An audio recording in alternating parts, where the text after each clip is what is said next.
Hey guys, Caleb from Built here, and today we're going to be using the Chris Fix method to take this dirty engine bay and make it look brand new.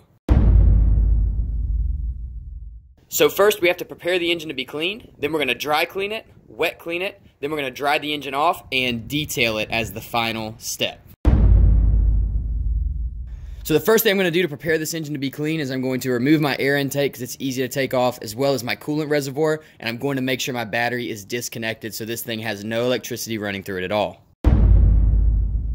So the next step is dry cleaning the engine. What I'm going to use is a stiff bristled brush and some compressed air, and we're going to blow away as much dust as possible before we get in with our cleaning agents. So just using air might not seem like it's doing a lot, but check out the before and the after of using just air and a brush. It makes a huge difference in getting a lot of dirt removed really quickly, and then you can move on to the next step, which is wet washing the engine bay. Next, I'm going to cover the engine with a garbage bag, and then any open airways, I'm just going to stuff a microfiber into them so water doesn't get into them. I made some soapy water with water and some dish soap. This is a degreaser soap, so it should be good for all the dirt and grime that's on this car. I'm just going to spray the hood with it. I'm going to hose it down and I'll wipe it with a microfiber. I threw this cloth on top of the plastic bag just to hold it down. It's pretty windy and cold today, and so I don't want the bag blowing up while the water is dripping off of the hood.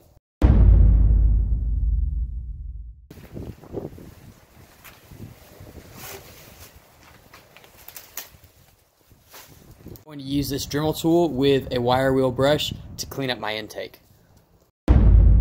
Something I didn't see on Chris Fix's video is real oily bits. Now my car has had leaks over the years and it looks like they haven't really been fixed very often, and so I've got really thick caked up oil. A toothbrush will take all of that off. You see how I just scrub it?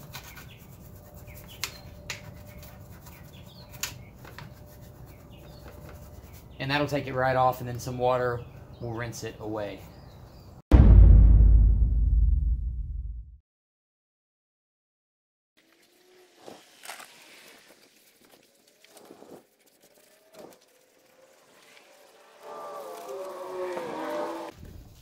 One of the plastic covers that was on my old airbox fell onto my turbo at one point in time, and it melted itself to the turbo. That's what all this white stuff is. It's melted plastic. So I'm going to hit the turbo with a wire brush and try to knock some of that off and make it look a little bit cleaner.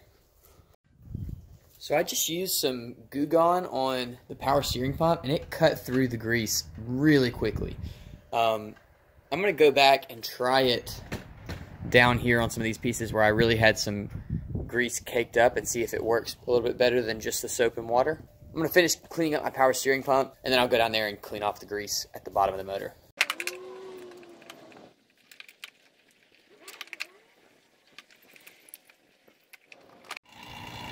I've got a vacuum pump running back there, just pulling all of the air out of the AC system. If anything did get in there, I want it to get completely evacuated, so it's going to run while I'm doing the rest of the front clip. What I'm going to do is do the entire process all over again on this front piece that was disconnected. So we'll go over it with the dry clean, then a wet clean, then we'll dry it off, and then we will detail the entire engine bay, and this thing will be done. Next, I'm going to take a black paint pen, and anywhere I've got some raised lettering that I want more clear, I'm going to go over that. And then also I'm going to find some old rusty clamps and things and just black those out so I don't have any rust left over in this engine bay. Next, I'm going to go over all of the black stuff with a protectant to kind of help bring back some of its shine.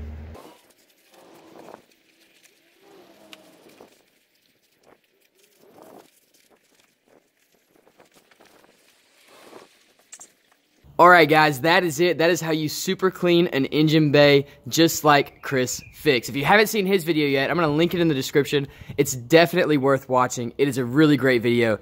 I've never gone through an engine bay and cleaned every single part of it like this before, and his video made it really easy to do that, and the results are awesome. I'm going to have a heat shield over here. I'm building it. I'm having to revise it again for the third time because I had some issues with clearance on this side. So right now I'm just running a stock airbox, and I've kind of got it set up for the test drive, but I do have some heat shielding and stuff that's going to go right there. I hope you guys enjoyed this video. If you want to see more of this car, it just got a lot wider, so go check that out in my videos. I'll put a link to that at the end of this video. Make sure you subscribe if you want to keep up with this build. Like this video, comment. I'll check them out. I'll respond.